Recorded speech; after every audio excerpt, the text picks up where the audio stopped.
எபிரேயர் 11ஆம் அதிகாரம் அதனுடைய 1வது வசனத்தை வாசிக்கலாம். எபிரேயர் 11ஆம் அதிகாரம் அதனுடைய 1வது வசனம்.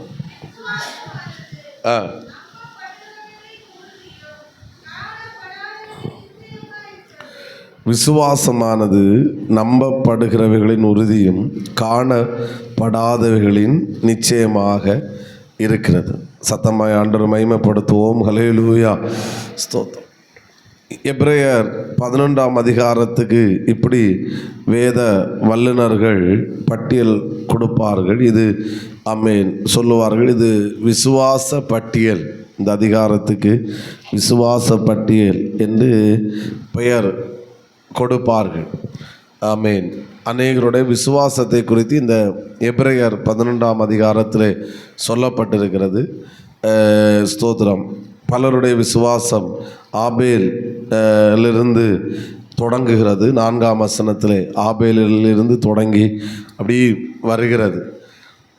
அதிலே நாம் இன்றைக்கு ஆபிரகாமுடைய ஒரு விசுவாசத்தை மட்டும் நமக்கு இது முடிந்தும் இது ஞானஸ்நானம் இருக்கிறதுனால சில காரியங்களை மட்டும் நான் சுருக்கமாய் சொல்லி ஆமென் நிறைவு செய்ய விரும்புகிறேன். நம் கண்டினியூஸாக பல விதங்களில் ஆண்டோட வார்த்தையை கேட்டுக்கொண்டிருக்கிறோம். பகல் கூட்டங்களிலும் கேட்குறோம், இன்னும் நாளிலிருந்து கேட்க இருக்கிறோம். ஆனால் சில வார்த்தைகளை சிந்தையில் ஆண்டவர் போட்டதுனால அதை மட்டும் சுருக்கமாய் சொல்லி அடுத்த ஞானஸ்நானரை செல்ல கருத்து கிருபை செய்வாராக. ஆபிரகாமிடத்திலிருந்து சில விசுவாசம் நீங்கள் ஒன்றை புரிந்து கொள்ளணும். நாம் இந்த உலகத்திலே எனக்கு நம்பிக்கை இருக்குது, விசுவாசம் இருக்குன்னு சொல்கிறோமோ இல்லையோ, ஆனால் ஏதோ ஒரு நம்பிக்கையில் தான் நம் வாழ்க்கையை கடத்தி கொண்டு இருக்கிறோம். ஏதோ ஒரு நம்பிக்கை நமக்கு இருக்கிறது. ஸ்தோத்திரம். காலையில் நைட்டு உறங்கும்போது என்ன நம்பிக்கையில் எழும்புகிற, காலையில் எழும்புவேன், அங்கே போகணும் இங்கே போகணும் அப்படின்னு ஒரு நம்பிக்கையில் தான் நம்முடைய வாழ்க்கை கடந்து கொண்டு இருக்கிறது. ஸ்தோத்திரம். ஆனால் அது தேவை.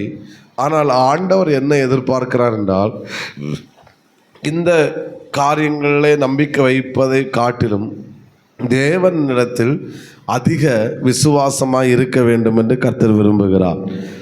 என்னிடத்தில் விசுவாசமாக இருங்கள் அப்படின்னு ஆண்டவர் சொல்லுகிறதை பார்க்க முடிகிறது. ஆமென், ஸ்தோத்திரம். இந்த விசுவாசத்தை குறித்து 1-2 இன்ட்ரோடக்ஷனாக சில வார்த்தைகளை சொல்லிட்டு ஆபிரகாமுடைய விசுவாசத்துக்குள் வருகிறேன். இந்த வசனத்தில் சொல்லப்படுகிறது, விசுவாசமானது நம்பப்படுகிறவைகளின் உறுதி. அப்போ விசுவாசம் என்பது நாம் எதில் எப்படி இருக்கிறது என்றால், நாம் உறுதியாக இருக்க வேண்டும். எப்படி இருக்க வேண்டும்?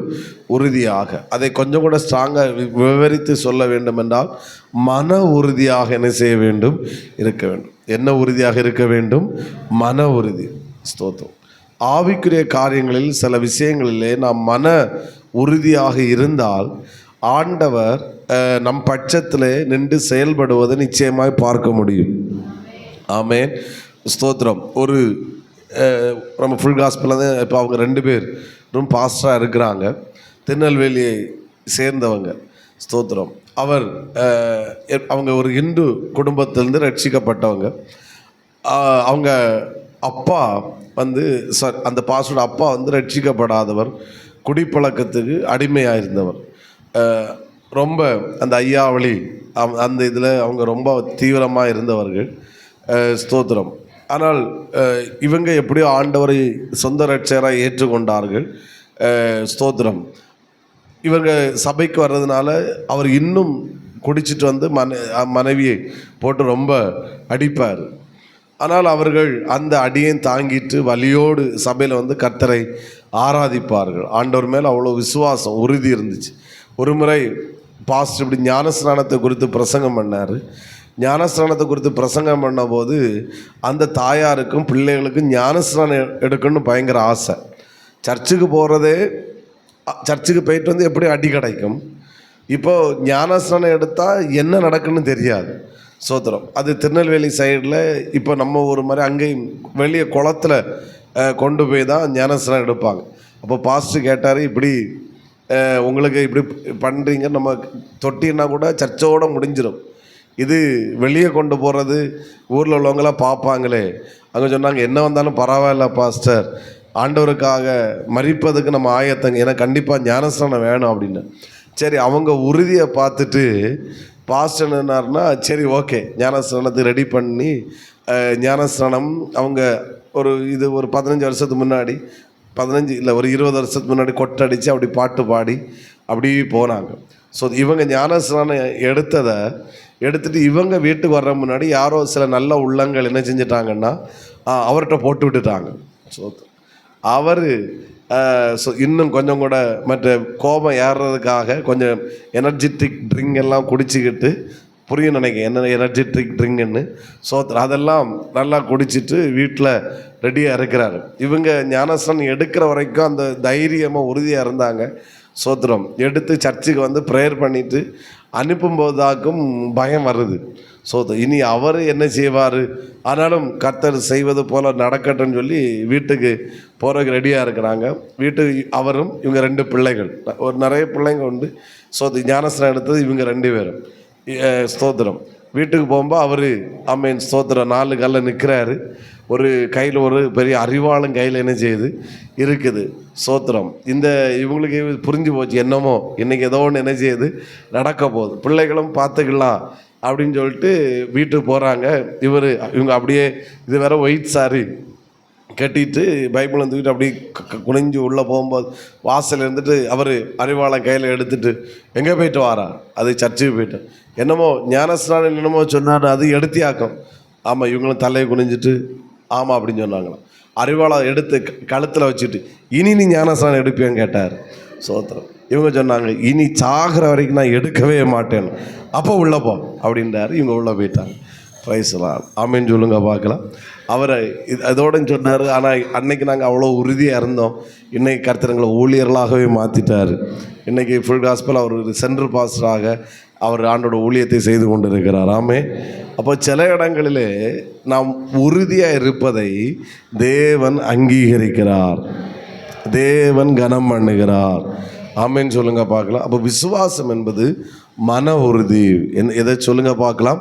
மன உறுதி. இதை சோதிப்பதற்காய் சாத்தான் பல சூழ்ச்சிகளை பல சூழ்நிலை கொண்டு போடுவான். ஆனால் நீங்கள் அதில் தைரியமாய் நீங்கள் கால் எடுத்து, நான் சொல்கிறது ஞானஸ்நானத்தை மட்டும் இல்லை, எதுவாக இருந்தாலும் தேவனுக்குரிய காரியங்களில் விசுவாசத்தோடு தைரியமாய் மன உறுதியாக கால் எடுத்து வைக்கும்போது நமக்கு எதிராக இருக்கிற எல்லா சூழ்நிலைகளையும் தேவன் சிதறடித்து போடுவதற்கு வல்லமையுள்ளவராயிரு.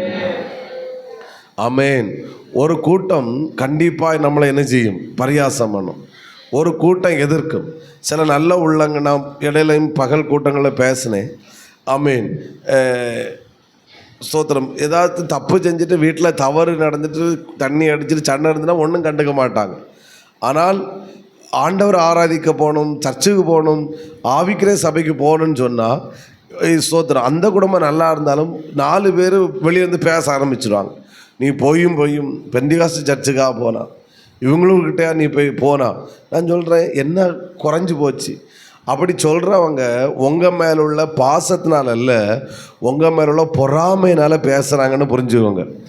ஏன்னா புரியும், அவங்களுக்கு தெரியுது இவ அங்கே போனால் இவ குடும்பம் நல்லாயிரும், இவ பிள்ளைகள் நல்லாயிரும். அப்போ நம்ம மட்டும் நமக்கு பிள்ளைகள் குடிச்சிட்டு இப்படி இருக்கும்போது இவ பிள்ளைகள் நல்லா இருக்கேத எப்படி சகிக்க முடியாமலாம் சொல்கிறது, இன்னும் பலரை கிண்டி விடுறது. நான் போயிட்டான். ரொம்ப அக்கறையாக கேட்பாங்க, நீ அங்கேயா போனா? இதெல்லாம் அக்கறையால் கேட்குறதல்ல, இதெல்லாம் உங்கள் மேலே உள்ள பொறாமையில் கேட்குறது. நான் சொன்னேன், நீங்கள் சொல்லுங்கள், நான் ஆண்டவரை தேட தான் போனேன், முடிஞ்சால் நீங்களும் வாங்க, ஒரு அலையிலேயே சொல்லுங்க பார்க்கலாம். இதே அந்த குடும்பம் கஷ்டத்தில் இருக்கும்போது, வேதனையில் இருக்கும்போது கண்டுக்க மாட்டாங்க. ஆமாம், அது அப்போ வீட்டில் உட்காந்து கேன்னு சிரிப்பாங்க. அப்போ சொல்லணும், இவளுக்கு இதுவும் வேணும், இதுக்கு மேலே வேணும் பேசுகிற அந்த ஆத்மாவாக்கும். இப்போது நான் என்ன சொல்கிறேன்னு, என்ன வந்தாலும் சில விஷயங்களிலே நாம் மன உறுதியாக இருக்கும்போது தேவன் நம் பட்சத்தில் இருக்கிறார், அவர் நம்மை கைவிடவே மாட்டார். சத்தமாக உரலிலே சொல்லுங்க பார்க்கலாம். அப்போ விசுவாசம் என்பது மன உறுதி. எல்லாரும் சொல்லுங்கள், விசுவாசம் என்பது என்னது? ஸ்ட்ராங்காக இருங்க. சில விஷயங்களில் ஆண்டவருக்கா கொடுக்குற விஷயங்கள் அப்படி தான், ஒன்றும் இருக்காது. ஆனாலும் என்னுடைய அனுபவத்திலிருந்து நான் சொல்கிறது ஆமாம். ஆனால் கர்த்தருக்கு உரிய காரியம் என்று அதில் ஸ்ட்ராங்காக மன உறுதியாக நம்ம இருக்கும்போது ஆண்டவர் திறக்கிற வாசல்கள் என்பது நம்முடைய சிந்தைக்கு அப்பாற்பட்ட வாசல்களாக இருக்கும். ஆமென். அதில் நம்ம என்ன சொல்ல சளைத்தவர்களாக இருக்க எதுவாக இருந்தாலும் சரி, அந்த சில வார்த்தைகள் வரும் நம்மை சோர்வடைய பண்ணுகிற. இவனுக்கு வந்துச்சு, எலியாவுக்கு வந்ததல்லவா? ஆமேன். எசபேல் இடத்துலேருந்து அந்த மன உறுதி போயிட்டு நினைக்கிறேன். நமக்கு இப்படி விமர்சனங்கள் வரும், நம்மை காயப்படுத்துகிற மாதிரி இருக்கும். நம்ம ஒரு தீர்மானம் எடுத்து இனி ஓடலாம் என்று இருக்கும்போது அதை கீழ்நோக்கி விழத்தள்ளுவது மாதிரி வரும்.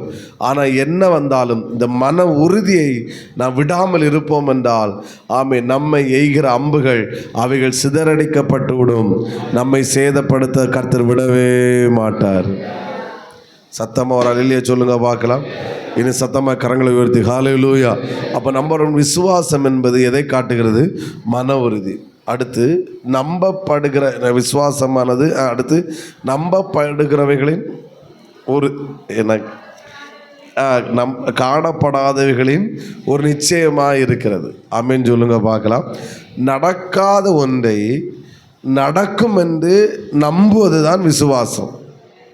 ஒன்று விசுவாசம் என்பது மன உறுதின்னு சொன்னேன். ரெண்டாவது நடக்காத ஒன்றை ஆமென் இதுவரை நடக்கலை, ஆனால் அது நடக்கும் என்று நாம் என்ன செய்கிறோம்? உறுதியாக இருக்கிறோம், நம்பிக்கையாக இருக்கிறோம். அதுக்கு பேர் தான் என்னது? விசுவாசம். ஆமென். சத்தமாக ஒரு அல்லேலூயா சொல்லுங்க பார்க்கலாம். அப்போது நம்ம சில விஷயங்களுக்காக நீங்கள் ஜெபித்து கொண்டிருக்கிறீர்கள், சில விஷயங்களுக்காக எதிர்பார்த்து கொண்டிருக்கிறீர்கள், சில விஷயங்களை காத்து கொண்டிருக்கிறீர்கள். ஒருபோதும் அந்த மன உறுதியை விட்டு விடாதிருங்கள். ஆமேன். நடக்கும் என்று நீங்கள் எதையெல்லாம் நம்பிக்கொண்டிருக்கிறீர்களோ ஆமேன், நான் இயேசு நாமத்தில் சொல்லுகிறேன், உங்கள் விசுவாசத்தை நீங்கள் விடாமல் இருப்பீங்கன்னா அது கண்டிப்பாய் உங்கள் வாழ்க்கையில் கர்த்தர் நடப்பித்து தருவாராக, அவைகளை நிறைவேற்றி தருவாராக, உங்கள் கண்களால் கர்த்தர் காண செய்வாராக. நடந்த பிறகு விசுவாசிக்கிறேன்னா அதுக்கு பிறகு விசுவாசம் கிடையாது. தோமாவிடத்தில் அதைத்தான் சொன்னார். தோமாவே, கண்ட பிறகு விசுவாசிப்பதல்ல விசுவாசம், காணாமல் விசுவாசிப்பதான் எனது விசுவாசம். இயேசுவை நான் பார்த்துட்டேன், இப்போ நான் விசுவாசிக்கிறேன். அவர் உயிர் தெழுந்தார், அவருக்கு கையை நான் பார்த்தேன், ஆணி பாய்ந்த காயங்கள் இருக்கிறது, அவருடைய விழாவில் நான் கையை போட்டு பார்த்தேன், அந்த தழும்பு இருக்கிறது, ஓட்டை இருக்கிறது, இப்போ விசுவாசிக்கிறேன் இயேசு உயிர் தெழுந்தார். அப்போ ஆண்டவர் இயேசு தோமாட சொன்ன இதல்லடா விசுவாசம், காணாமல் விசுவாசிக்கிறவர்கள் தான் பாக்கியவான்கள். ஆமென். இதுவரைக்கும் நடக்க வாய்ப்பில்லை பாஸ்டர், இது சாத்தியக்கூறே இல்லை, நான் அந்த விஷயத்தை நான் விசுவாசிக்கலை, கர்த்தர் அதை நடத்தி தருவார் என்று நான் கர்த்தர் பேரில் விசுவாசம் வைக்கிறேன். எனவே அவர் அதை நிச்சயமாக நடப்பித்து தருவார். ஆமென். வருடங்கள் ஆனாலும் பரவாயில்லை, ஸ்தோத்திரம். சூழ்நிலைகள் எதிர்மாறலாக இருந்தாலும் பரவாயில்லை, கர்த்தர் நடப்பித்து தருவார். ஆமென். நான் அவர் மேல் வைத்த விசுவாசத்தை விட மாட்டேன். ஒருவேளை சூழ்நிலைகள் எதிராக இருக்கலாம். யோசேப்பு கண்ட சொப்பனம், அவனுடைய அரிக்கட்டி நிமிர்ந்திருந்தது, சகோதர அரிக்கட்டெல்லாம் அதை வணங்கினது. ஆமென் சொல்லுங்க பார்க்கலாம். கண்ட சொப்பனம் அவன் நிமிர்ந்து நிற்பான், எல்லாரும் அவனை வணங்குவாங்க. ஆனால் வாழ்க்கையில் எப்படி தெரியுமா நடந்துச்சு? சொப்பனம் கண்டு கொஞ்ச நாளுக்குள்ள ஸ்தோத்திரம் யோசேப்பை தூக்கி அப்பா அந்த உணவு கொடுக்கும்போது எல்லாம் செஞ்சு கடைசியில் குழியில் தூக்கி என்ன செஞ்சுட்டாங்க? போட்டுட்டாங்க. ஒரு அல்லேலூயா சொல்லுங்க பார்க்கலாம். யோசேப்பு கண்ட சொப்பனை எப்படி? இவன் நிமிர்ந்து நிற்பான், எல்லாரும் அவனை என்ன செய்வாங்க? கும்பிஞ்சோடும். இப்போ பார்த்தா அவனுங்கெல்லாம் நிமிர்ந்து நிற்கிறானுங்க, இவர் குழியில் கிடக்கிறார். இவன் அண்ணாந்து பார்க்குறான், அவனுங்க குறிஞ்சு பார்க்குறானுங்க. சொப்பனை என்னது? அவன் நிமிர்ந்து நிற்பான், இவங்கெல்லாம் குறிஞ்சு பார்ப்பாங்க. இப்போ நடந்தது, ஆமாம், அவங்க குறிஞ்சு பார்க்குறாங்க, இவன் அண்ணாந்து பார்க்குறான். வாழ்க்கை ஸ்தோத்திரம். ஆனால் கர்த்தர் ஒன்று செய்வேன் என்று சொன்னால் அதை நிச்சயமாய் செய்வார். காலம் வந்தது, நாட்கள் வந்தது, அவன் இருக்கிற அந்த இடத்து தேசம் விட்டு தேசம் அண்ணமார்க்கு கடம்பி வந்தாங்க. அவன் வந்து அவன் பாதத்தில் விழுந்து அவனை வணங்கினார்கள் என்று வேதம் சொல்லுகிறது. ஆமென் சொல்லுங்க. நான் எப்படி யோசிக்கிறேன் அப்படின்னா, யோசிப்புக்காகவே ஆண்ட தேசத்தில் பஞ்சம் வர வச்சார்னு நினைக்கிறேன் 7 வருஷம். இல்லைன்னா இவ்வளோ சூழ்நிலைகள் மாறாது. ஸ்தோத்திரம். ஆமென் சொல்லுங்க பார்க்கலாம். நாம் ஆராதிக்கிற சர்வ வல்லமையுள்ள சகோதரா சகோதரி, அவர் நடக்காததை எதெல்லாம் இந்த காரியம் நடக்கும் என்று நீங்கள் நம்பிக்கொண்டு இருக்கிறீர்களோ அதை ஒருபோதும் தளர விட்டுறாதுருங்க. கண்டிப்பாக கர்த்தர் நிறைவேற்றி தருவார். கண்டிப்பாக உங்கள் கண்களால் கர்த்தர் காண செய்வார். எனக்கு காலத்தில் நடக்காட்டாலும் என் பிள்ளைகளுக்கு காலத்தில் அது நடக்கணும். அவன் கெட்ட வார்த்தை பேசாதுங்க. உங்கள் காலத்தில் கர்த்தர் பார்க்க வைப்பார். உங்கள் கண்களால் அதை அனுபவிக்க செய்வார். எனக்கு காலம் முடிஞ்சிட்டு. யார் சொன்னால் உனக்கு காலம் முடிஞ்சின்னு? உனக்கு காலம் இன்னும் முடியலை. நீ வாழ வேண்டியது இன்னும் நிறைய நாட்கள் இருக்கிறது. நீ பார்க்க வேண்டியது இன்னும் நிறைய நாட்கள் இருக்கிறது. கர்த்தர் கண்டிப்பாக நிறைவேற்றி தருவார். ஆமென். வேதத்தில் உள்ள சரித்திரங்கள் இதெல்லாம் நமக்கு எடுத்துக்காட்டாக இருக்கிறது. அப்போ நடக்காத ஒன்றை நான் நடக்கும் என்று நம்புவது தான் எனது விசுவாசம். அது நான் அந்த விஷயத்தை நம்பலை. எதை நம்புகிறேன்? கர்த்தரை நம்புகிறேன். அவர் இதை நடப்பித்து என்ன செய்வார்? தருவார். ஆமென். யாராவது அந்த நம்பிக்கையோடு இருந்து இன்னைக்கு வந்துருந்தீங்கன்னா, அந்த நம்பிக்கை ஒருவேளை தளர்ப்பட்டவர்களாக இந்த இடத்துல வந்திருந்தீங்கன்னா, இன்னைக்கு கர்த்தர் உங்களுக்காக தருகிற வார்த்தை இதுதான். உன் விசுவாசத்தை நீ தளர விடாத. நீ எது நடக்கும் என்று நம்பிக்கொண்டிருந்தாயோ அதை கர்த்தர் நிச்சயமாய் உனக்கு நடப்பித்து தருவார். அதை இப்படி சொல்கிறேன், எப்படி நடக்க நினைத்தியோ அப்படியே கர்த்தர் நடப்பித்து தருவார். அதில் கொஞ்சம் கூட குறைக்க மாட்டார். அதை காட்டில் அதிகமாக தான் செய்வாரே ஒழிய குறைச்சி என் அப்பன் செய்யவே மாட்டார். ஏன்னா நான் வல்லமை இல்லாத ஒரு தெய்வத்தை ஆராதிக்கலை. எல்லாவற்றையும் செய்ய வல்லமையுள்ள ஒரு தெய்வத்தையாக்க நான் ஆராதிக்கிறேன். சத்தமாக ஆமென் சொல்லுங்க பார்க்கலாம். ஆசீர்வாதம் என்கிற தலைப்பில் இடையில போன வாரத்தில் நாங்கள் தியானித்தோம். பரிசுத்த ஆவியானவர் ஆசீர்வதிக்கிறவர்.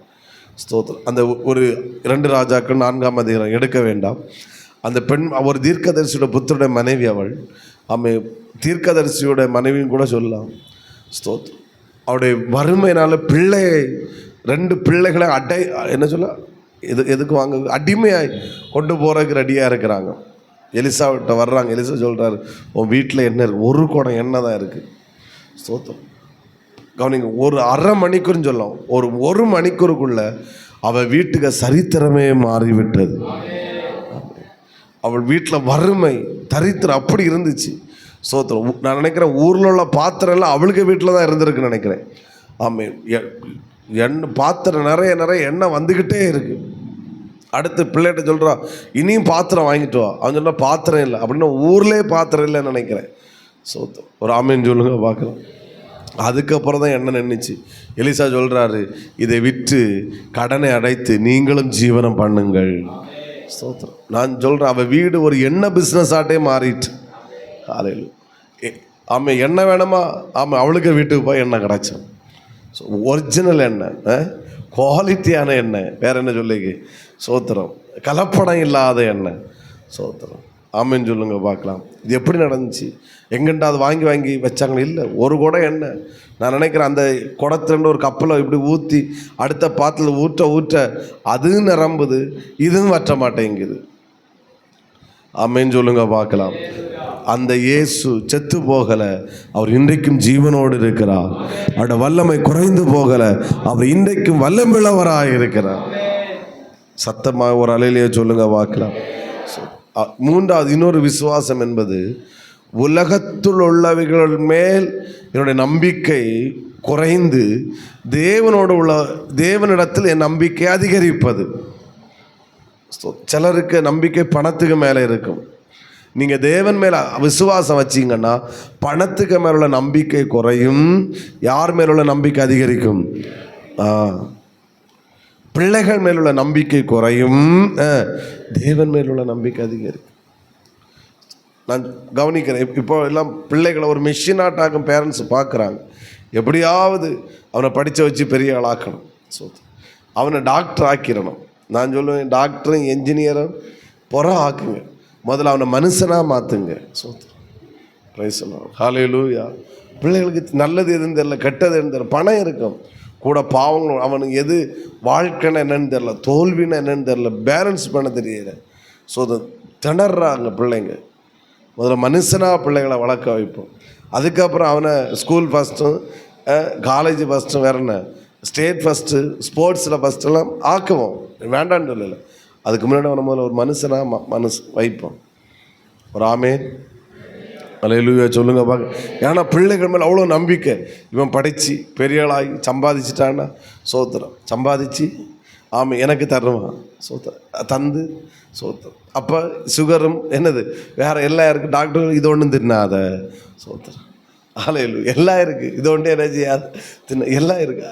நம்பிக்கை அவர் மேலே வச்சா பிள்ளைகளையும் வளர்த்து அவர் மூலமாக ஆசீர்வதிப்பார். ஏன் உங்களை பிள்ளைகளுக்கு ஆசீர்வாதமாக கருத்தை வைப்பார், ஒரு குறைவு இல்லாமல் கருத்தை நடத்த வைப்பார். நான் அதை பார்க்குறேன். ஏன்னா இன்றைக்கி நிறைய பேரண்ட்ஸு பிள்ளைகள் மேலே அவ்வளோ நம்பிக்கை இருக்குது. நம்ம குறைக்க வேண்டாம்னு சொல்லலை, பிள்ளைகளை நல்லா வைக்கணும். நம்ம மேலே உள்ள கடமை எவ்வளோ படிக்க வைக்கணுமோ படிக்க வைப்போம், என்னென்ன கடமை செய்யணுமோ எல்லாம் நம்ம செய்வோம். ஆனால் நம்பிக்கையை அவர் மேலே வைப்போம்னு சொல்ல வரேன். ஆமேன்னு சொல்லுங்க பார்க்கலாம். பிள்ளைகளை கர்த்தர் வளர்த்து தருவார். ஆமேன்னு சொல்லுங்க பார்க்கலாம். அந்த எஃபர்ட்டு நம்ம ரொம்ப போடுறதை காட்டிலும் அவர் மேலே விசுவாசம் வச்சு ஆண்டவர் ஆச்சரியமாக ஒவ்வொரு காரியங்களையும் கர்த்தர் செய்து தருவதை நம்மளால் நிச்சயமாக பார்க்க முடியும். உங்கள் வேலையின் மேல் நம்பிக்கை, வேலையை நேசிங்க, உண்மையாக செய்யுங்க. ஆனால் நம்பிக்கை வேலையின் மேல் இருக்க வேண்டாம், கர்த்தர் மேலே நம்பிக்கை கர்த்தர் மேலே வைப்போம். இன்றைக்கி இந்த வேலையிலேயே என்ன ஆகும்? ஒன்றும் ஆகாது. கர்த்தர் உயிரோடு இருக்கிறாரு, உங்களை ஆச்சரியமாக கர்த்தர் நடத்துவார். ஆமேன் வரமாட்டேங்குது. நான் ஒவ்வொன்றை டிஸ்கரேஜ் பண்ணல. உண்மையாக செய்யுங்க, ஏமாற்றாமல் செய்யுங்க, முழு உற்சாகத்தோடு செய்யுங்க, முழு பலத்தோடு செய்யுங்க, நல்லா ஹார்ட் ஒர்க் பண்ணுங்கள். அதில் ஒரு குறையும் வைக்கக்கூடாது. ஆனால் அது இல்லாட்டா நான் இல்லைன்னு சொல்லாதுங்க, அவர் இல்லாட்டா தான் நம்ம இல்லை. என்னுடைய நம்பிக்கை உலகத்துள்ளவைகள் மேல் அல்ல, என்னுடைய நம்பிக்கை தேவன் பேரில் இருக்கட்டும். அவர் பேரில் விசுவாசம் அதிகரித்தால் இதன் மேலுள்ள நம்பிக்கை குறையும். கண்டிப்பாக நம்ம தளர மாட்டோம், நம்ம திணற மாட்டோம், நம்ம தைரியமாக இருப்போம். இந்த வேலை போனால் அடுத்த வேலை கர்த்தர் எனக்கு தருவார் சார், இதை காட்டிலும் பெஸ்ட்டாக தருவார். இந்த வேலை போச்சுன்னா என் வாழ்க்கையே முடிஞ்சிட்டு. யார் சொன்னால்? வேலை இல்லாதவெல்லாம் வாழ்க்கையை முடிச்சுட்டா இருக்கிறான், ஜாலியாக இருக்கிறான், கவலை இல்லாமல் இருக்கிறான். அவனுக்கும் நேரம் சோறு கிடைக்குது. ஆமேன் சொல்லுங்க பார்க்கலாம். ஓவர் பணம் ஓவர் டென்ஷனை கொண்டு வரும். ஆமேன். அதற்கு ஒருபோது நம்ம இடம் கொடுக்காமல் நான் என்ன சொல்கிறேன்னா எல்லாம் நமக்கு தருவார். ஆனால் நம்முடைய நம்பிக்கை அவர் மேலில் மட்டும் என்ன செய்யட்டும், இருக்கட்டும். சத்தமாக ஒரு அலையிலேயே சொல்லுங்க பார்க்கலாம். இன்னொன்று விசுவாசத்தோட இன்னொரு இது. ஆமாம் 8ஆம் வசனம் 11ஆம் அதிகாரம் 8ஆம் வசனத்தை வாசிக்கலாம். விசுவாசத்தினாலே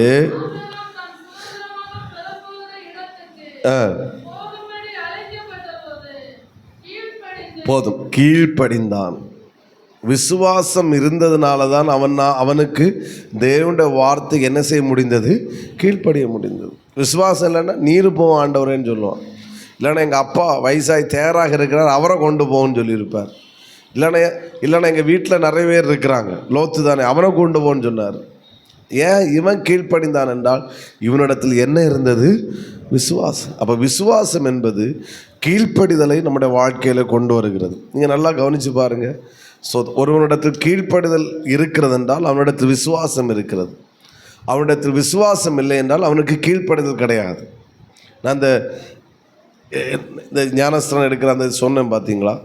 அப்போது அந்த தாயார் ஏன் அந்த சத்தியத்தை கீழ்ப்படிஞ்சாங்கன்னா அவங்களிடத்தில் என்ன வந்தது, பேசுங்க சத்தமா, விசுவாசம். அதனால் நான் எடுக்கிறேன் பாஸ்டர், கீழ்ப்படிஞ்சாங்க அந்த வசனத்துக்கு.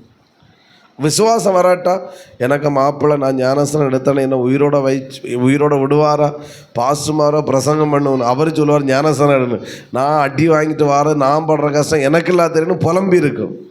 உண்மைதானா? சிலர் இங்கே இருக்கே புலம்புறீங்களோன்னு தெரியல. ஏன் நமக்கு கீழ்ப்படுதல் வரலன்னா என்ன வரல, பேசுங்க. ஒருவேளை இன்றைக்கி நான் எடுக்கிறேன் பாஸ்ன்னு சொல்லி இது ரெடி ஆகிட்டிங்கன்னா சோத்திரம் தரக்கு நாங்கள் ரெடியாக இருக்கிறோம். ஆமாம் ஹல்லேலூயா. நான் இன்னைக்கு கீழ்ப்படிக்கிறேன், என்ன வந்தாலும் பார்த்துக்கலாம் பாஸ்டர். ஒன்றும் வராது சிஸ்டர், ஒன்றும் வராது பிரதர். அப்பா உயிரோடு இருக்கிறார். ஆமேன். அவங்க முன்னாடி கர்த்தர் உங்களை வாழ வைப்பார். நான் சொன்ன அவங்கள இன்னைக்கு நான் சொன்னேன் அன்னைக்கு அது அந்த இதுலையும் எடுத்தவங்கள கர்த்தர் அனாதைகள் இன்னைக்கு ஊழியர்களாக வச்சிருக்கிறார், சென்ட்ரு பாஸ்டராக கர்த்தர் மாற்றி வச்சிருக்கிறார். ஆமேன். இதற்கு கீழ்ப்படியல் அப்படி இல்லைன்னா என்ன இல்லை, விசுவாசம் இல்லை. விசுவாசம் இருந்தால் நான் கீழ்ப்படுகிறேன், பார்த்துக்கலாம், ஆண்டவர் கைவிட மாட்டான். அவன் எந்த இடத்துக்கு போகிறான் என்பது கூட சொல்ல, நீ போடா, நான் போயிட்டான். டேய் மனைவி கேட்டிருப்பா, சாராள் போய் எங்கே போய் போறீரு, நீ வா எனக்கு பின்னாடி. போய் இடமாவது சொல்ல, நான் வாரேன், நீ வா என் பின்னாடி. ஏன் இவன் இடம் சொல்ல, அவனுக்கே தெரியாது, தெரிஞ்சால் தானே சொல்ல முடியும் ஆபிரகாமுக்கு. ஹலோ ஆமென். அவன் 2 பேர் மட்டும் போல, அவன் சம்பாதிச்சு ஆடு மாடு எல்லாத்தையும் கொண்டு போனான். ஆதியாகமம் 12:5 வாசித்தா தெரியும், எல்லாத்தையும் கொண்டு போனார். நான் அன்றைக்கி ஒருவேளை ஆடு கூட கேட்டேன், ஓய் எங்கே போய் கூட்டிகிட்டு போறீரு சோத்தர். அவன் இவன் நினைப்பேன், எனக்கு தெரிஞ்சா இல்லை, நான் அது ஒன்றை சொல்ல முடியும். ஏன் கீழ்ப்பட அந்த வேடை எப்ரோ ஆக்கியன் தெளிவாக எடுத்து அவன் கீழ்ப்படிந்தார். ஏன் கீழ்ப்படிந்தார்னால் அவரிடத்துல என்ன இருந்தது, சத்தமாக சொல்லுங்க. ஆமாம். சில இடங்களுக்கு நம்மளை கீழ்ப்படிய விடாமல் தடுப்பது அவ்விசுவாசம் என்பதை மறந்து விடாதிருங்கள். நம்ம சிலரை குற்றம் சாட்டுவோம், பாஸ்டர் அவங்க அப்படி பண்ணிடுவோம், இவங்க எப்படி பண்ணிடுவாங்க, இவங்க இப்படி பேசுவாங்க, இது செஞ்சால் இதெல்லாம் நடக்கும். ஒன்றும் நடக்காது. உனக்கு விசுவாசம் இல்லை, அதனால நீ ஊரில் உள்ளவங்களை குற்றம் சாட்டுற. ஆமென். உனக்கு விசுவாசம் இருந்தால் எதுவும் பெருசாக தெரியாது. சோத்திரம். ஒரு அல்லேலூயா சொல்லுங்க பார்க்க. சில காரியங்களெல்லாம் யாருக்கும் தெரியாமல் செஞ்சு முடித்து காரியத்தை முடிச்சுட்டு அப்படி சூப்பராக இருக்கிறோம். ஏன்னா நமக்கு அந்த விஷயத்தில் ஒரு நம்பிக்கை இருந்து பார்த்துக்கலாம் அப்படின்னு. அதனால யார்ட்டையும் கேட்கல, காரியத்தை முடிச்சிடும். இன்றைக்கி ஏன் இல்லைன்னா விசுவாசம் இல்லை. சில சத்தியத்துக்குள்ளே ஏன் இன்னும் வர முடியலை, சில காரியங்களோட ஏன்னு வர முடியலைன்னா எனக்கு பயம் இல்லை, கீழ்ப்படுதல். ஒரு அல்லேலூயா சொல்லுங்க பார்க்கலாம். கீழ்ப்படுதல் என்பது விசுவாசத்தை காட்டுகிறது. ஆமென். சோத்திரம். சில காரியங்களை கர்த்தர் உணர்த்துகிறார் என்றால் கர்த்தரை விசுவாசித்து நீங்கள் கீழ்ப்படியுங்க. அது உங்களுக்கு ஆபத்தாய் முடியாது, அது உங்களுக்கு ஆசீர்வாதமாகத்தான் முடியும். ஆண்டவர் எப்படி தெரியுமா ஆபிரகாம் ஆசீர்வதிச்சார், அவன் ஆசீர்வாதத்தை தாங்குவதற்கு பூமி தாங்கக்கூடாததாம் இருந்ததாம். ஹல்லேலூயா. ஆமாம். நிறைய பேர் வீட்டில் எல்லாம் பேக்கிங் பண்ணுவாங்க, வீடு மாறும்போது பேக்கிங் பண்ணுற மாதிரி எல்லாம் பேக்கிங் பண்ணுறோம். துணியெல்லாம் மடக்கி, ஆமாம், ட்ரெஸ் எல்லாம் மடக்கு, உனக்கு துணியெல்லாம் மடக்கி, எங்கே போகிறோம், மடக்கு போகிறோம், எங்கேயோ போகிறோம். ஆண்டவர் சொன்னார் போக சொன்னார். சரி, ஆண்டவர் எங்கே போக சொன்னார் அது சொல்லிக்க கிடையாது, இடம் இல்லை, தெரியாது, அவனுக்கே தெரியும். எங்கே எங்களை கூட்டிகிட்டு போ, இல்லைன்னா நீர் போயிட்டு இடத்த பார்த்து எல்லாம் சொல்லிட்டு வாரும், வந்த பிறகு எங்களை கூட்டிகிட்டு போவோம் அப்படின்னா சொல்ல. இவன் அப்படின்னு செய்யலை, எல்லாரும் கொண்டு போயிட்டார். ஒரு வார்த்தை கீழ்ப்படிதல். ஏன் அந்த கீழ்ப்படிதல்? தேவன் மேலில் ஆபிரகாமுக்கு அவ்வளோ விசுவாசம். என்னை அழைத்தவர் கைவிட மாட்டார், என்னை புறப்பட்டு போன்னு சொல்கிறாரு, நான் புறப்பட்டு போகிறேன், நான் கீழ்ப்படுகிறேன். அவர் என்னை அனாதையை விட மாட்டார், நான் எல்லாவற்றையும் கொண்டு போகிறேன், என்னை நடுத்தருவில் கர்த்தர் விட மாட்டார். உங்களுக்கு தெரியுமா, ஆபிரகாமை கர்த்தர் ஒரு குறையும் ஆபிரகாமுக்கு வைக்கலை. ராஜாக்களை எதிர்த்து யுத்தம் பண்ணுகிற அளவில் கர்த்தர் ஆபிரகாமை வைத்தார். பூமி தாங்கக்கூடாத அளவில் ஆண்டவர் ஆசீர்வதித்தார். சில இடங்களில் சில சூழ்நிலை வந்தபோது தேவனே குறுக்கிட்டார். அவன் தவறு செய்தான். அபிமெலேக்கு விஷயத்தில் போய் தன் மனைவியை அவன் சகோதரி என்று சொல்லுகிறான். ஆனால் கர்த்தர் விடல். அவனோட தீர்க்கதரிசி மனைவியை நீ வைப்பது உனக்கு கேடு, ஒழுங்காக அவளை விட்டுரு. ஸ்தோத்திரம். ஏன்னா அழைச்சார், அவர் அழைச்சாக வந்தான். அவனுடைய தவறு வந்த போது கூட கர்த்தர் விடலை. சபையே, உங்கள் மேலே கர்த்தரோட ஒரு அழைப்பு இருக்கிறது. நீ விசுவாசத்தில் நீ சிலதை கீழ்ப்படிந்து பார். நான் சொல்லுகிறேன், இயேசுவின் நாமத்தில் உன் வாழ்க்கை தனிமரமாக இருக்காது, உன் வாழ்க்கை ஆசீர்வாதமாகத்தான் இருக்கும். சில இடங்களில் ஸ்டெப் எடுங்க விசுவாசத்தை. ஆமேன்னு சொல்லுங்க பார்க்கலாம். அதான் ஆபிரகாமோட ஒரு விசுவாசம். அதை ஃபஸ்ட்டு பாயிண்டாக கொண்டு வந்துடுறேன். சோத்திரம். அவன் என்ன செஞ்சான்னா, ஆமேன், நடந்த பிறகல்ல நடக்கும் முன்பாகவே விசுவாசத்தில் களத்தில் அவன் இறங்கினான். அதான் ஆபிரகாமோட ஒரு விசுவாசம். நடந்த பிறகல்ல நடக்கும் முன்பாகவே விசுவாசத்தில் செயலில் ஈடுபட்டான். ஆண்டவரே இடத்தை காட்டும், அதுக்கப்புறம் வாரேன்னு அவன் சொல்லலை.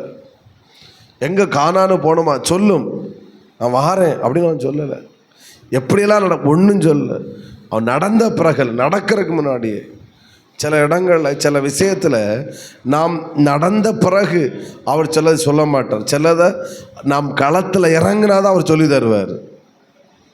ஹலோ புரிகிறவங்க ஆமேன்னு சொல்லுங்க பார்க்கலாம். ஆண்டவர் என்ன சொன்னார் மோசேட்ட?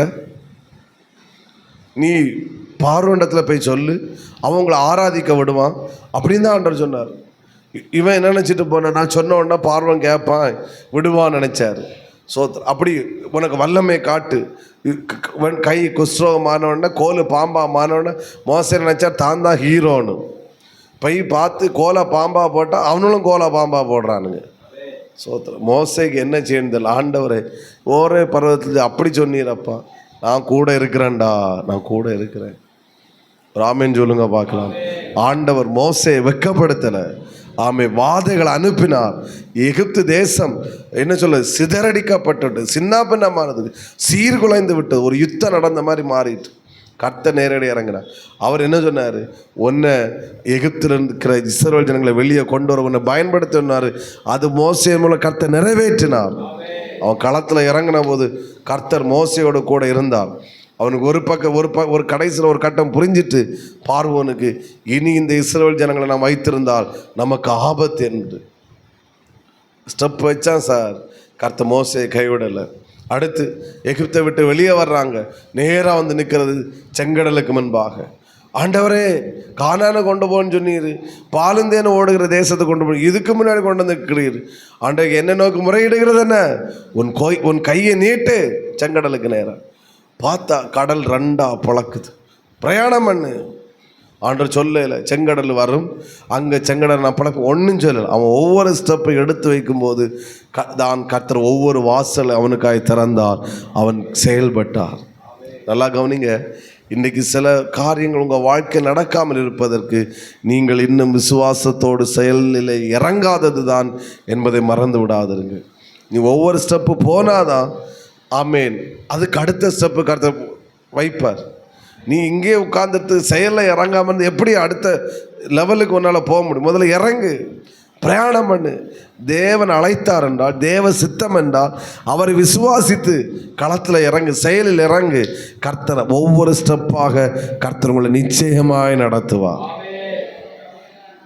ஆமென். களத்தில் இறங்காத வரைக்கும் அது அவிசுவாசம், அப்படியே தான் இருக்கணும். ஆமென். என்னால் தைரியமாக சொல்லணும். யாரோட எல்லாம் கர்த்தர் தீர்க்க தரிசனமாக பேசிகிட்டு இருக்கிறான்னு என்னால் தைரியமாக சொல்ல முடியும். ஆமென் சொல்லுங்க பார்க்கலாம். இறங்கு, களத்தில் இறங்கு. மாம்சத்தில் இறங்காத தோற்று போவீங்க. ஆமென். ஸ்தோத்திரம். தேவ பிரசன்னத்தில் இறங்கு, ஆவி நடத்தலோடு இறங்கு, விசுவாசத்தில் இறங்கு, ஸ்டெப் எடுத்து வைங்க. வெட்கப்பட மாட்டீங்க. ஒருவேளை நீங்கள் நினச்சதுக்கு மாற நடக்கும், கவலைப்படாதுங்க. ரிசல்ட் உங்களுக்கு தான் வெற்றி. ஸோ செங்கடல் வந்த உடனே பின்னாடி பார்வோன் துரத்துற உடனே முடிஞ்சு போச்சா இஸ்ரோட லைஃபு?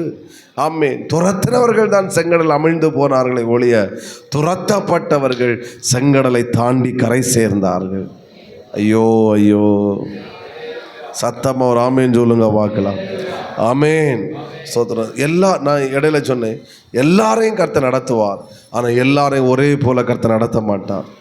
என்ன நடத்துகிற மாதிரி செல்வராஜ் பாஸ்டர் நடத்த மாட்டார், செல்வராஜ் பாஸ்டர் மாதிரி என்னையும் நடத்த மாட்டார். ஆனால் இங்கே ரெண்டு பேரும் அவர் நடத்துவார்.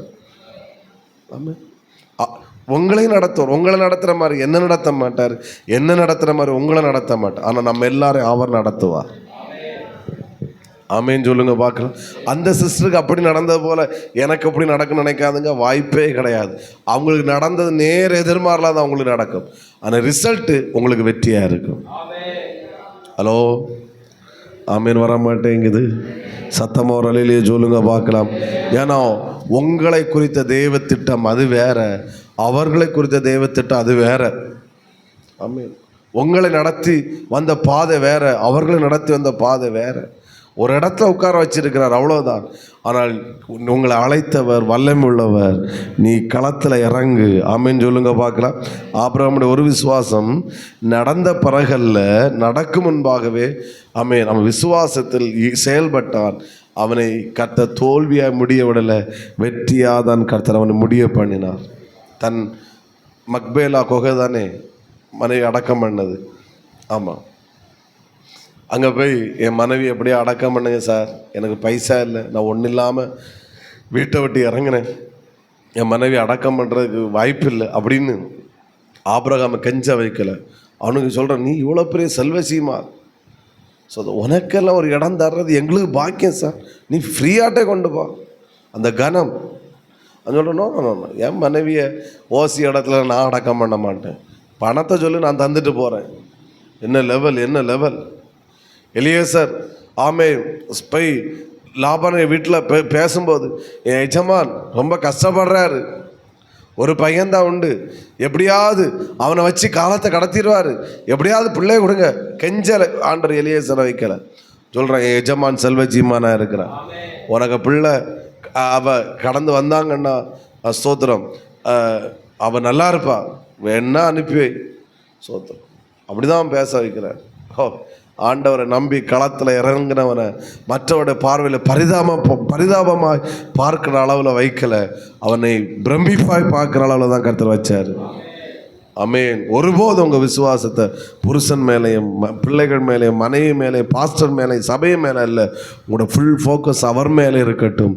அவர் மேல் விசுவாசம் வைப்போம், அவன் நம்மை ஆச்சரியமாக நடத்துவார். ஆமென் சொல்லுங்க பார்க்கலாம். ஸ்தோத்திரம். ரெண்டாவது ஒரு உறுதி ஆபிரகாமுடைய விசுவாசம். நான் பிளான் பண்ணிட்டு வந்த மெசேஜுக்குள்ளே இன்னும் போக முடியலை, அதான் எனக்கு கொஞ்சம் சின்ன வருத்தமாக இருக்குது. ஆதியாகமம் 14ஆம் அதிகாரம் 22, 23 வாசியுங்கள். அதற்கு ஆபிரகாம் சோதோமின் ராஜாவை பார்த்து, ஆபிரகாமை ஐஸ்வர்யவான் ஆக்கினேன் என்று நீர் சொல்லாதபடிக்கு சரட்டையாகிலும் வாரையாகிலும் யாதொன்றைகளும் எடுத்து கொள்ளேன் என்றான். போதும் போதும் போதும். ஓகே, அதை வாசிச்சு. வானத்தையும் பூமி உடையவராகிய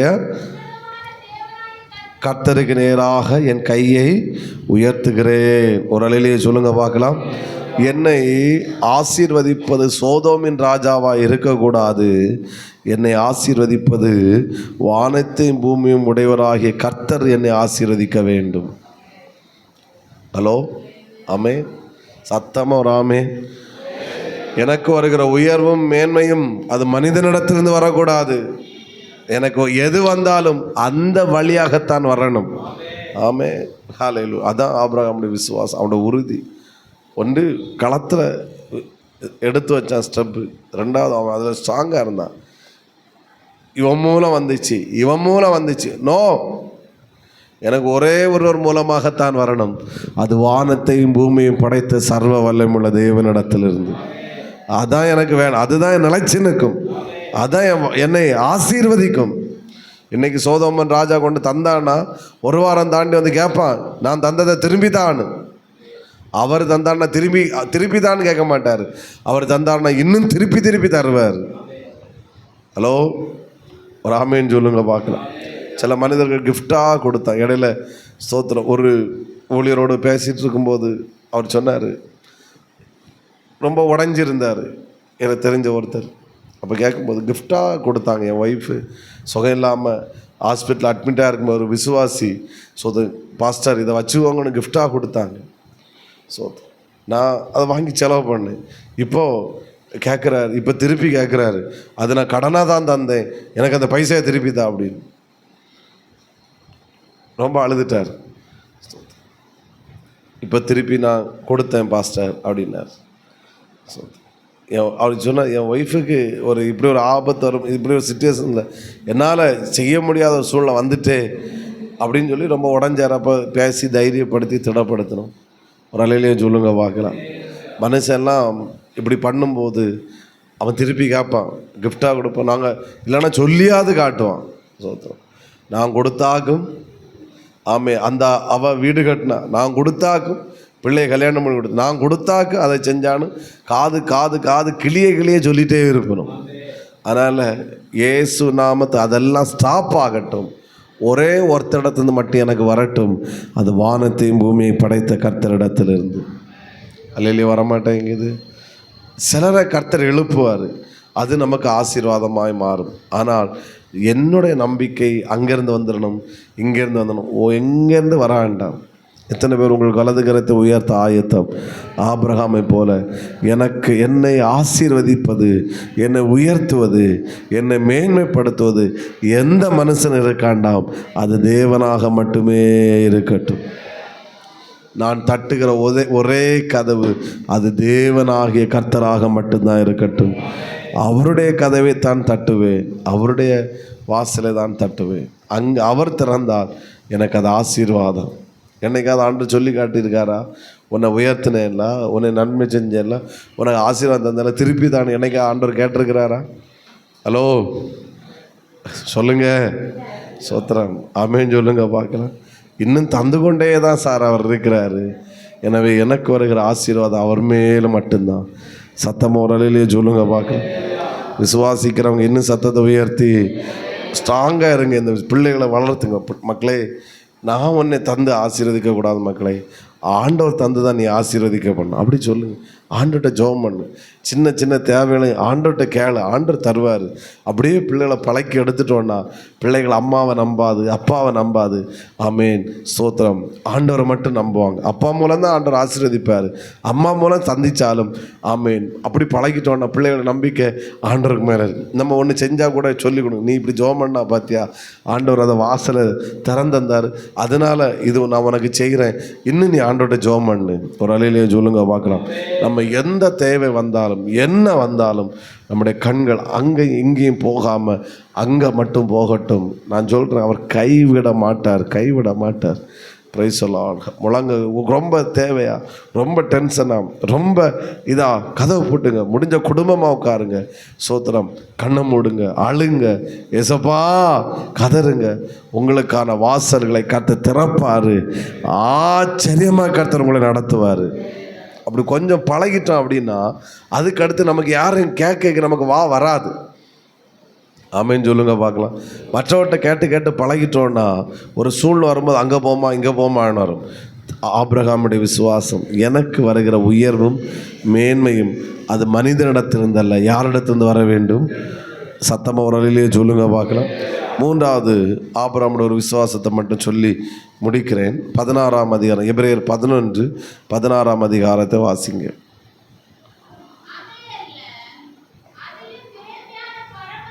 அதிலும் மேன்மையான பரம தேசத்தையே அவர்கள் விரும்பினார்கள்.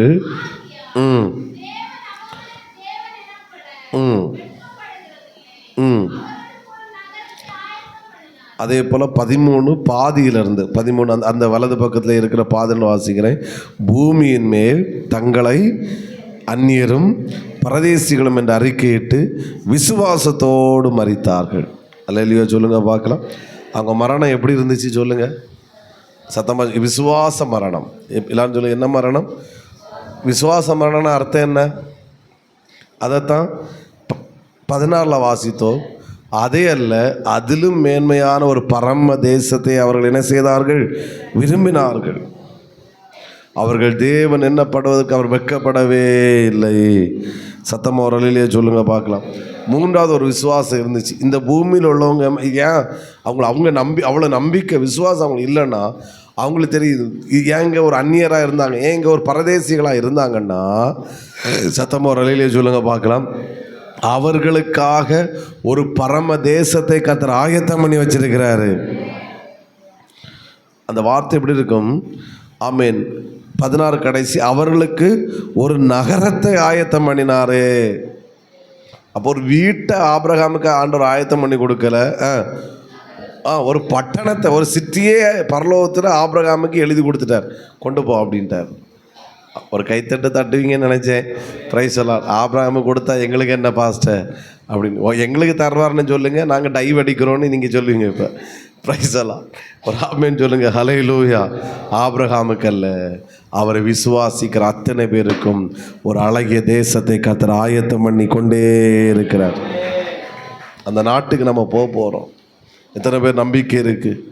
சத்தமாக ஒரு அலையிலேயே சொல்லுங்க பார்க்கலாம். அந்த நாட்டுக்கு நம்ம போக போகிறோம். ஆமே. விசுவாசத்தோடு மரிப்பதற்கு கர்த்தர் கிருபை நமக்கு தருவாராக. ஹல்லேலூயா. ஒரு ஏன் நம்ம சர்ச்சுக்கு வரோம், ஏன் நம்ம பைபிள் தூக்கி ஏன் ஆராதிக்கிறோம், ஏன் இப்படிலாம் செய்கிறோன்னு தானே நமக்கு தெரியும். மரணத்துக்கு பிறகு ஒரு வாழ்க்கை இருக்குது.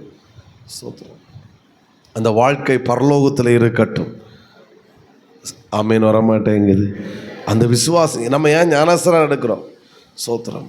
ஆமை. என்னுடைய பெயர், நான் ஞானஸ்நானம் எடுக்கும்போது தான் என்னுடைய பெயர் ஜீவ புஸ்தகத்தில் எழுதப்படுகிறது. ஜீவ புஸ்தகத்தில் பெயர் எழுதப்பட்டவர்களுக்கு தான் பரலோகத்தில் பெயர் இருக்கு, பரலோகத்தில் இடம் இருக்கிறது. சத்தமாக ஒரு அல்லேலூயா சொல்லுங்க பார்க்குறேன். இன்னும் சத்தத்தை உயர்த்தி ஹல்லேலூயா. எனக்காக ஒரு நகரத்தை அவர் ஆயத்தம் பண்ணி, எனக்காக ஒரு தேசத்தை கத்த வச்சிருக்கிறார். ஆமே, நிச்சயமாக மரித்த அத்தனை பரிசு 1 தெசலோனிக்கர் 2:3 நம்ம இடையில வாசித்தோம். அவர் பரிசுத்தவான்களோடு அவர் வருவார், பரிசுத்தவான்களோடு அவர் வருவார். சத்தம் வராமே. இடையில போன வாரம் ஒரு தேவ ஊழியர் ஒரு ஃப்ளூட்டிஸ்ட் அவர் மரித்த இடையில கூட ப்ரேயரில் சொன்னேன். ஆமே, ஏன்னா ரொம்ப உடைச்சி, நான் இதுவரைக்கும் யாருக்க மரணத்தை பார்த்து நான் அழுதது கிடையாது. இதுவரைக்கும் நான் யாரும் மறித்ததை நான் அழுதனான்னு எனக்கு தெரியலை. ஸோ அதை உடஞ்சிருப்பேன், ஃபீல் பண்ணியிருப்பேன். பட்டு நான் இதுவரைக்கும் யாரும் செத்ததை பார்த்து இதுவரைக்கும் அழுகிற சூழ்நிலை வரல. ஆனால் இந்த ஊழியர் மறித்த போது, இவர் மறித்த போது என் கண்ணண்டு கண்ணீர். சோத்திரம், ரொம்ப அழுதுட்டேன். போன சண்டே ஈவினிங் தான் அவருடைய மரணம். சோத்திரம், அந்த சர்ச்சு பாஸ்டர், அவர் ஒரு பெரிய தேவ மனிதர். அப்போ ஆண்டவர் அவரோடு இடைப்படுறாரு. இப்படி நடக்கும். திடீர்னு ஒரு பாஸ்டர்கிட்ட சர்ச்சு பாஸ்டர் ஃபோன் பண்ணி, உங்கள் கூட ஸ்டேஜில் நிற்கிற ஒரு ஆள் சீக்கிரமாக பரலோகத்துக்கு போகிறாங்க, நீங்கள் தைரியமாக இருந்துக்கோங்க அப்படின்னு. இவர் அந்த சர்ச்சு பாஸ்டர் அந்த போன சண்டே சர்வீஸில் 6 நடந்துட்டு இருக்கும்போது அவர் சொல்கிறாரு, நவம்பருக்குள்ளே நம்ம சர்ச்சில் ஆண்டவர் நேசிக்கிற ஒருத்தர் ஆண்டவர் எடுக்க போகிறாரு அப்படின்னு ஆண்டவர் சொல்கிறாரு அப்படின்னு சொல்லிட்டு, யாருன்னு எனக்கு தெரியலன்னு சொல்லிட்டு அந்த ஃப்ளூட் வாசிக்கிற அவர்கிட்ட போய் கேட்டாராம், உங்கள்கிட்ட தான் உனக்கு தெரியுமா யார் எடுக்க போகிறான்னு. ஏன்னா இவரும் ஒரு பெரிய தீர்க்கதர்சனம் சொல்கிற ஒரு தேவ ஊழியர், அவரும் தெரியல. எனக்கு நைட்டு தான் அவங்க சேர்ந்து கூடுவாங்க. ஸோ அன்னைக்கு இந்த பாஸ்டருக்கு ஒரு மைண்டு வந்து 4 மணிக்கு இவனை கூப்பிடணும் அப்படின்னு. ஹஸ்பண்ட் ஒய்ஃப் 2 பேரை கூப்பிட்டு வச்சு, ஏன்னு இவருக்கே தெரில, 2 மணிக்கு ஒரு கதவை பூட்டி வச்சு அவ்வளோ பேசி சிரித்து அவ்வளோ சந்தோஷம். இவரே யோசிக்கலாம், ஏன் இப்படி கூப்பிடுறேன், இப்படி பேசுகிறேன்னு தெரியல. அப்படி கூப்பிட்டு வச்சு பேசி எல்லாம் முடிச்சுட்டு அப்படி திரும்ப இனி அவர் அவங்க வீட்டுக்கு போனாங்க. போன அரை மணிக்கூரில் அவர் வாமிட்டுறது கொஞ்ச நேரத்தில் அவர் உலக ஓட்டத்தை முடிச்சிட்டார். அந்த ஒய்ஃபு இப்படி சொன்னாங்க, பரலோகத்தில் ஃப்ளூட் வாசிக்க ஆட்கள் தேவைப்பட்டன்னு என் புருஷனை ஆண்டவர் கொண்டு போயிட்டார். இனி இயேசு வரும்போது ஆமேன், எனக்கு புருஷனும் எக்காலம் வாசிச்சுட்டு இந்த பூமிக்கு அவர் வரப்போகிறாரு, நான் அவரை சந்திக்க போகிறேன். யாராலங்க ஒரு ஹிந்துவால் இப்படி சொல்ல முடியுமா? ஒரு முஸ்லீம்னால சொல்ல முடியுமா? ரட்சிக்கப்படாத ஒருத்தனால் சொல்ல முடியுமா? இயேசுவை ஏற்றுக்கொண்ட ஒருத்தரால் சொல்ல முடியும். அவங்க சொல்கிறாங்க, இவர் இழந்தது எங்களுக்கு ஒரு பெரிய இழப்பு தான், ஆனால் நாங்கள் குட் பாய் சொல்லி அனுப்பலை, சல்யூட்டு கொடுத்து அனுப்புகிறோம். நம்ம எல்லாம் இன்னொரு கவர்னை சந்திக்க போகிறோம் அப்படின்னு. கிறிஸ்துவுக்குள் மரித்த அத்தனை பரிசுத்தவான்களையும் நம்முடைய கண்கள் ஒரு நாள் பார்க்க போகிறது. அது உங்கள் சொந்தக்காரங்களாக இருக்கலாம், ஓப்பனாக சொன்னால் தப்பாக நினைக்க மாட்டேங்க, அது உங்கள் அப்பா அம்மாவாக இருக்கலாம், மரித்தவர்கள். நம்முடைய கண்கள் ஒரு நாள் அவங்களை நிச்சயமாக பார்க்கணும். அந்த நம்பிக்கையோடு தான் நம்ம அவர்களை அடக்கம் பண்ணினோம். சோத்திரம். ஒன்றில் நம்ம மரித்து போனால் போய் பார்ப்போம், இல்லைன்னா வருகையில் அவர்களும் இயேசுவோடு கூட இந்த பூமிக்கு வர போகிறாங்க. ஐயோ, அதான் கிறிஸ்தவ வாழ்க்கை. மரணத்து சர்ச்சுக்கு வர்றது நான் ஆசீர்வதிக்கப்படுவதற்கும் சுகம் பெறுவதற்கும் மட்டுமல்ல. நான் சர்ச்சுக்கு வருவது, நான் மரித்த பிறகு எனக்காக ஒரு வாழ்க்கை இருக்குது, எனக்கு ஒரு நாடு இருக்குது, எனக்கு ஒரு தேசம் இருக்குது, அதுதான் பரலோகம். அங்கே தான் நான் ஆராதிக்கிற இயேசு இருக்கிறாரு, எனக்காக ஒரு இடத்தை அவர் ஆயத்தம் பண்ணிட்டு இருக்கிறாரு. நான் அங்கே போய் நித்திய காலமே அவரோடு வாழ போகிறேன். பரிசுத்தமாக வாழுங்க சபையை, நம்பிக்கையோடு வாழுங்க. ஒரு வாழ்க்கை தான் முடிஞ்ச, ஒரு மாய்மால வாழ்க்கை நமக்கு வேண்டாம். ஒரு போலித்தனமான வாழ்க்கை வாழுங்க. உண்மையாக ஆண்டவருக்காக வாழுங்க, பரிசுத்தமாக வாழுங்க. பாவங்களுக்கு, இச்சைகளுக்கு, தேவன் விரும்பாத காரியங்களுக்கு நோ சொல்லுங்க, ஸ்ட்ராங்காக வாழுங்க. கிறிஸ்து எனக்கு ஜீவன், சாவி எனக்கு ஆதாயம், மரித்தாலும் நான் இயேசுவோடு மரிக்க ஆயத்தம் என்று மரிக்க கருத்து கிருபை தருவாராக. ஆமீன். அவரே சொன்னாராம், அந்த மரித்த அந்த ஒரு நாள் வெள்ளிக்கிழமை ஒய்ஃபிட்ட சொன்னாராம். ஆமீன். இப்படி சொன்னார், நீ பாஸ்டர் நீ சேஃபாக இருப்பா, ஸ்தோத்திரம், ஞாயிற்றுக்கிழமையோட எல்லாத்துக்கும் ஒரு முடிவு உண்டான்னாராம்.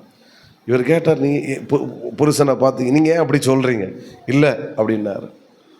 அவர் சொன்ன, போன சண்டே சர்வீஸில் அவன் ஃப்ளூட்டு பிரசங்கம் பண்ண முடியாதவங்களாம் வச்சு வாசிச்சுட்டு இருந்தாருன்னு. நாங்களும் யோசித்தோம், ஏன் இப்படி பேசுகிறோம்? வாசிக்கிறாங்க. அப்போது அவங்களுக்கு ஆண்டோடைய நடத்தி இப்போ பார்த்தீங்களா, ஒரு பரலோகம்னு ஒன்று இருக்குது, நம்ம அங்கே போக போகிறோம். அவ்வளோ நம்பிக்கை. அழுகை தான், துக்கம்தான், ஆனால் ஒரு ப்ரெசன்ஸ் இருந்துச்சு, ஒரு நம்பிக்கை இருந்துச்சு. சோத்திரம். நான் அவர் மரித்தான்றதுனால மட்டும் இல்லை, ஆண்டோடைய நடத்திப்பு. அவர்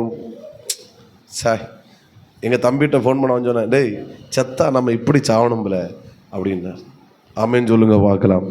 ஒரு வெற்றியான ஒரு வாழ்க்கை வாழுவோம். ஆமே. பெரிய அளவு சாதிக்காட்டாலும், பெரிய அளவுக்கு பணக்காரனாக இருக்காட்டாலும், இந்த இயேசுக்காக உண்மையாய் வாழ்ந்து, பரிசுத்தவானாய் வாழ்ந்து, விசுவாசத்தில் மரிப்பதற்கு எனக்கும் கிருபை தருவாராக. இதை கேட்குற அத்தனை பேருக்கும் கர்த்தர் கிருபை தருவாராக. ஆமே. போதும், எழும்பி நிற்போம், ஜெபம் பண்ணுவோம். ஹல்லேலூயா. அப்படியே ஞானஸ்நானத்து போகணும் இல்லை? ஹல்லேலூயா. என் ஆசையெல்லாம் இயேசுதானே, அவர் பொன்முகம்தான் நான் பார்க்கணுமே. என் ஆசையெல்லாம் இயேசுதானே. ஒருவேளை பாஸ்டர் இன்றைக்கே எனக்கு ஞானஸ்நானம் தாங்க pastor, I am not prepare, no problem, இது தாங்கன்னு கேட்டால் உங்களுக்கும் தர்றதுக்கு நாங்கள் ரெடியாக தான் இருக்கிறோம். ஹல்லேலூயா. நீங்கள் விசுவாசத்தில் களத்தில் இறங்கினா உங்களுக்கு ஆமேன், கர்த்தர் உங்கள் பட்சத்தில் நிற்பார். ஹல்லேலூயா. இன்றைக்கி ஒரு நல்ல வாய்ப்பு இந்த ஃபாஸ்டிங்கில் எடுக்கிறது. ஏன்னா நான் ஒரு பெரிய ப்ரெசன்ஸில் இருக்கேன். எனக்கு அதிகாலை 3 மணி வரைக்கும் எனக்கு உறக்கம் வரல. அந்த ப்ரெசன்ஸில் ஜோமன் ஆண்டு கொஞ்சம் உறக்கம் தந்துருங்கப்பா. ஸ்தோத்திரம். நான் உறங்கி காலத்தே கீரிப்பாறை போகணும். ஏன்னா அந்த ஒரு ப்ரெசன்ஸில் இருக்கிறோம். ஆமே. இது ஒரு பெரிய ஒரு மேன்மையான ஒரு பாக்கியமாக்கும். இந்த நாள் இது மிஸ்யூஸ் பண்ண வேண்டான்றது என்னுடைய கருத்து. மற்றபடி உங்கள் இஷ்டம். ஹல்லேலூயா. சொல்லுங்க. பரம அழைப்பின் பந்தய பொருளுக்கா நான் லெக்கை நோக்கி ஓடுகிறேன். பரம அழைப்பின் பந்தய பொருளுக்கு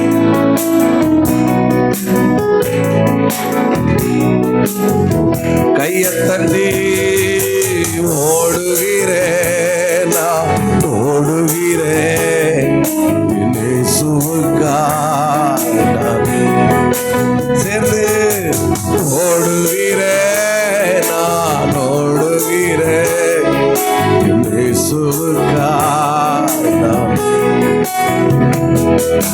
மணவாளன் இயேசு ராஜாவை நான் காணவே வாஞ்சிக்கிறேன். என் மணவாளன் இயேசு ஆமே நான் காணவே. என் ஆசையெல்லாம் என் ஆசையெல்லாம் என் இயேசுதானே, அவர் பொன்முகம்தான். உண்மைதானா? என் ஓ எஸ் ஆமென். ஓ ஹல்லேலூயா, ஹல்லேலூயா, ஹல்லேலூயா, ஹல்லேலூயா, ஹல்லேலூயா, ஹல்லேலூயா, ஹல்லேலூயா. ஆமே. ஓடுகிறேன், ஓடுகிறேன். ஆமே. இயேசுவுக்கா ஓடுகிறேன். சொல்லுங்க. ஆமே. ஒருவர் கூட கண்ணை திறக்க கூடாது. அத்தனை பேரை கண்களை மூடி கையரங்களை தட்டி ஓடுகிறேன், ஓடுகிறேன். இயேசுவுக்கா என் ஆசையெல்லாம் என் ஆசையெல்லாம். சொல்லுங்க. இயேசுதானே.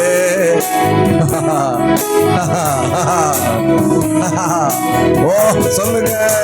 ஆசையெல்லாம் எங்க அப்பாதானே, அவர் அழகு முகம்தான்.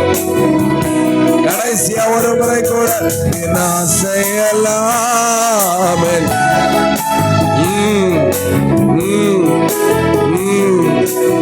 ஆபிரகாம் ஆபிரகாமுக்காக ஒரு நகரத்தை ஆயத்தம் பண்ணி வச்சிருக்கிறார். சகோதரா, உனக்காக ஒரு நகரத்தை ஆயத்தம் பண்ணி கொண்டிருக்கிறார். உனக்காக ஒரு பட்டணத்தை ஆயத்தம் பண்ணி கொண்டிருக்கிறார். உனக்காக ஒரு ஸ்தலத்தை ஆயத்தம் பண்ணி கொண்டிருக்கிறார். இயேசுக்காய் வாழு, இயேசுக்காய் ஓடு, அந்த ராஜ்யத்தை சுதந்தரிப்பார். இருதயத்தை கடினப்படுத்தாது. என் ஆசையெல்லாம் இயேசுதானே. ஓ காலரஷக ஆமென். என் ஆசையெல்லாம் இயேசுதா. அவர் பொன்முகம்தான் நான் பார்க்கணுமே. எத்தனை பேர் ஆமென் சொல்லுகிறீர்கள்? ஆமென். உங்களை விட்டு போன கிறிஸ்துவுக்குள் மரித்தவர்கள் நிச்சயமா ஒரு நாள் இயேசு வரும்போது அவரோடு கூட வர போறாங்க. நீங்க பார்க்க போறீங்க. ஆமென். இல்லைன்னா நாம் போகும்போது அவரை பார்க்க போகிறோம். இதுதாங்க கிறிஸ்தவ நம்பிக்கை. இதுதான் விசுவாசம். இதுதான் பெரிய விசுவாசம். இதுதான் பெரிய விசுவாசம். எனக்காக ஒரு நாடு இருக்கு, எனக்கு ஒரு தேசம் இருக்கு, எனக்கு ஒரு ராஜ்யத்தை அவர் ஒரு வாசஸ்தலத்தை அவர் ஆயத்தம் பண்ணி இருக்கிறார். ஒருவேளை இங்கே நான் எப்படி வாழ்ந்தாலும் பரவாயில்ல, அந்த நாட்டுக்காக, அந்த நாட்டை நான் சுதந்திரிப்பேன். இதை தவிர நமக்கு வேற என்ன சார் வேணும்? இதை தவிர நமக்கு வேற என்ன சிஸ்டர் வேணும்? அவருக்காக ஓடுங்க. என்ன வந்தாலும் பரவாயில்ல, வைராக்கியமாக ஓடுங்க, விசுவாசத்தோடு வெறித்தனமாக அவருக்காக வாழுங்க. அவர் அனுபவிப்பீங்க. ஒவ்வொரு சூழ்நிலை அவரை நீங்கள் அனுபவிப்பீங்க. ஆமென். நம்முடைய மரணம் கிறிஸ்தவுக்குள் மரிக்கிற மரணமாக இருக்கணும். இப்படி அந்த வார்த்தை இருந்தில்ல, விசுவாசத்தோடு மரித்தார்கள். எப்படி மரித்தார்கள்? ஆமென். விசுவாசத்தோடு மரித்தார்கள். என்ன வேர்டு இல்லை, 11-13 விசுவாசத்தோடு மரித்தார்கள். அப்போ ஆபிரகாம் மரிக்கும்போது அலறிட்டு மரிக்கலை, புலம்பிட்டு மரிக்கலை, ஒப்பாரி வச்சு ஐயோ நான் போகிறேனே. டெல்லியில் ஒரு மிகப்பெரிய பணக்காரர் கொரோனா வந்தப்போ தன் காரில் 30 லட்சத்தை எடுத்து போட்டுட்டு ஸ்தோத்திரம் ஒவ்வொரு ஹாஸ்பிட்டலாக அலைஞ்சார். கொரோனா வந்தபோது ஆக்சிஜனுக்காக அவர் அலறினார், புலம்பினார். கடைசியில் 30 லட்சத்தை காரில் வச்சுக்கிட்டு ஆக்சிஜன் கிடைக்காம தன் ஓட்டத்தை நடு ரோட்டில் முடித்தார். மிகப்பெரிய பணக்காரர். என்ன பிரயோஜனம்? ஆனால் கிறிஸ்தவர்களுடைய மரணம் விசுவாசத்தோடு மரணம். அது விசுவாச மரணம். நான் ஒரு நாட்டுக்கு போயிட்டு வா, நான் ஒரு நாட்டுக்கு போகிறேன். ஆமென். உலகமே பூமியே உனக்கு டாட்டா, என் சொந்த நாட்டுக்கு நான் போகிறேன். அடுத்த வாரம் நம்ம அதற்கு அடையாளமாக தான் அந்த பந்தி ஆராதனை, கால்குழுதாரன்னு ஸ்தோத்திரம். முடிஞ்ச அளவுக்கு எல்லாருமே வெண் வஸ்திரத்தை வருவீங்கன்னு நான் நினைக்கிறேன். முடிஞ்ச அளவுக்கு எல்லோரும் நீங்கள் அதை ஃபாலோ பண்ணுங்கள். வேறு அது இல்லைன்னா நீங்கள் உங்களுக்கு பிடிச்ச ட்ரெஸ்ஸில் வேணால் வாங்க. அந்த ட்ரெஸ் வெண் வஸ்திரம் இல்லைன்னா, மற்றபடி ஒயிட் பேண்ட் இருக்குன்னா ஒயிட் பேண்ட் போட்டுட்டு வாங்க. ஸ்தோத்திரன். என்னோடய ஆசை முழு சர்ச்சும் வெண் வஸ்திரத்தில் இருந்தால் ஒரு பரலோகத்தில் இருந்த மாதிரி ஒரு ஃபீலிங் இருக்கும். ஆமேன். வரமாட்டேங்குது. Praise the lord. ஹல்லேலூயா. நல்ல பிதாவே, நன்றியோடுமை வாழ்த்துகிறோம், போற்றுகிறோம். இந்த நல்ல ஆராதனைக்காய் ஸ்தோத்திரம். எங்களுக்கு ஒரு அழகிய நகரத்தை ஆயத்தம் பண்ணியிருக்கிறீர். அந்த பரலோகத்துக்கு இன்றைக்கி இப்படியே இன்றைக்கே நீர் வந்தால் நல்லா இருக்கும் போல தெரியுதப்பா. அப்படியே நாங்கள் வந்துடுவோம் இடத்துல. எங்கள் பிள்ளைகள் எல்லாரும் வரட்டும். நீ பரிசுத்தவான்களோடு வரப்போகிறீர். நாங்கள் உண்மை சந்திப்போம். இப்பொழுது நடக்கிற அந்த ஞானஸ்நான ஆராதனை ஆசீர்வதி. இதே மகிமை அந்த குளத்தில் இருக்கட்டும்ப்பா. அந்த ப்ரெசன்ஸ் இருக்கட்டும். இன்றைக்கி இந்த ப்ரெசன்ஸில் எடுக்கிற இந்த பிள்ளைகளுடைய ஃபியூச்சர் மகிமையாக இருக்கட்டும். ஆண்டவரே ஸ்தோத்திரம். நல்ல கருத்து ஒப்படைக்கிற யாராவது இருந்தால் நீர் அவருடைய உள்ளங்களில் நீர் பேசும் படியாக ஜெபிக்கிறோம். நல்ல கருத்து ஒப்படைக்கிறோம், தாழ்த்துகிறோம். சபை மக்களை கத்த தொடர்ந்து ஆசீர்வதிப்பீராக. வேலி அடைத்து கத்த பாதுகாத்து கொள்ளும். ஆமேன். நாங்கள் போகிற வருகிற பிரயாணங்களை கூட இரும். அடுத்தவன் நடக்கிற நாளையில் நடக்கிற கூட்டங்கள், ஃபாஸ்டிங், அனாயிண்டிங் செக்ஷனை மகிமையாக இருக்கட்டும். இன்றைக்கும் இந்த ஜெபத்துக்கு புதிதாக ஆரணிக்கு புதிதாக வந்த சகோதரிக்காய் ஜெபிக்கிறோம், பிள்ளைகளுக்காக ஜெபிக்கிறோம். அவர்களை ஆசீர்வதிப்பீராக.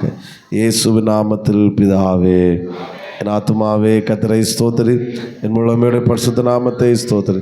என் ஆத்துமாவே கர்த்தரை ஸ்தோத்திரி, கர்த்தர் செய்த சகல உபகாரங்களை மறவாதே. ஆமேன். ஹல்லேலூயா, ஹல்லேலூயா. God bless you.